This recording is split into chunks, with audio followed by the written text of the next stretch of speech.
करते हैं फिर रफ्तार का घोड़ा और फिसड्डी स्टॉक्स में डिस्कस कर लेते हैं क्योंकि इसमें काफ़ी स्टॉक्स हैं जैसे रिलेटेड है। रफ्तार के घोड़े में सबसे पहला stock has to be Vodafone Idea. आखिरकार 11 के भाव के ऊपर सेटल हुआ है। सीएनबीसी आवाज़ पर लगातार कवरेज रही है कि क्यों वोडाफोन आइडिया में दिन फिरे हैं इसके, और एक फाइनली निवेशकों का जो लंबा इंतजार था वो थोड़ा खत्म होता हुआ दिख रहा है। टाटा कंज्यूमर दूसरा स्टॉक है, शानदार नतीजों पर भागा स्टॉक।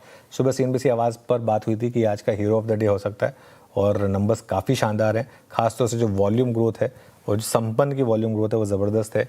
Hyundai, यहाँ पर दो चीज़ें हैं, एक तो नंबर्स अच्छा है प्लस ये ईवी में भी काफ़ी अब बड़ी बनती जा रही है कंपनी, इस वजह से Hyundai में भी ठीक ठाक मूव है।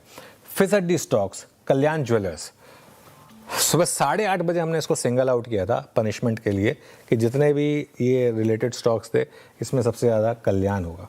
8:30 बजे मार्केट खुलने से पहले। मार्केट खुलने के बाद तो बहुत इजी होता है, आप मार्केट का एक्शन देख लें, उसके बाद बचा क्या। तो मार्केट खुलने से पहले आपको ये बताया गया कि ये आज का एक एक्सीडेंट हो सकता है। गोल्ड ज्वेलरी शेयरों में बड़ी गिरावट हुई है क्लियरली।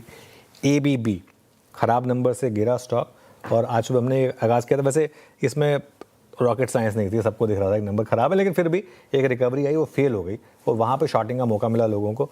10% के करीब गिरा, एक्सीडेंट ऑफ द डे। और फिर मेरे ख्याल से मैं एक बात बताऊँ, मेरा जो आज की सबसे बोल्ड कॉल थी वो थी स्विगी पर, क्योंकि मैंने एक दो जगह देखा कि मतलब ब्रोकरेज जगह व्यूज़ में काफ़ी पॉजिटिव व्यू लिया गया था। मुझे समझ में नहीं आया कि इसमें पॉजिटिव व्यू लेने लायक था क्या। और एक चीज़ मैं आपको बताऊँ श्रेया, सिर्फ सीएनबीसी आवाज़ पर आपको ना इम्पार्शियल एनालिसिस मिलेगा।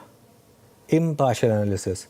हम इस चीज़ की परवाह नहीं करते कि कोई कॉर्पोरेट हमारे साथ अच्छे इक्वेशन रखता है या नहीं रखता है, कोई कॉर्पोरेट हमें फर्स्ट इंटरव्यू देता है या नहीं देता है, कोई कॉर्पोरेट हमें मतलब अगर हम उनके अगेंस्ट नेगेटिव व्यू लें तो हमें बॉयकॉट करता है या नहीं करता है, या कोई कॉर्पोरेट अगर हम अच्छा व्यू ले लें उनके बारे में तो हमको मतलब उस तरीके से अगर हमारे लिए फेवरेबल फर्स्ट इंटरव्यू में देता है नहीं देता, हमें इन सब चीज़ों से फ़र्क नहीं पड़ता। हम एक हमारे व्यूअर्स के लिए एक व्यू लेते हैं स्टॉक्स पर, और वो व्यू इसीलिए स्विगी पर आज लिया गया। तो आज क्या काफ़ी समय से रहा है व्यू कि एकदम नेगेटिव व्यू, और आज भी देखें आप अभी भी इतने मार्केट में रिकवरी हो गई, ये स्टॉक अभी भी डे लो पर है, 261 पर है। चलिए आज के ट्रेंडिंग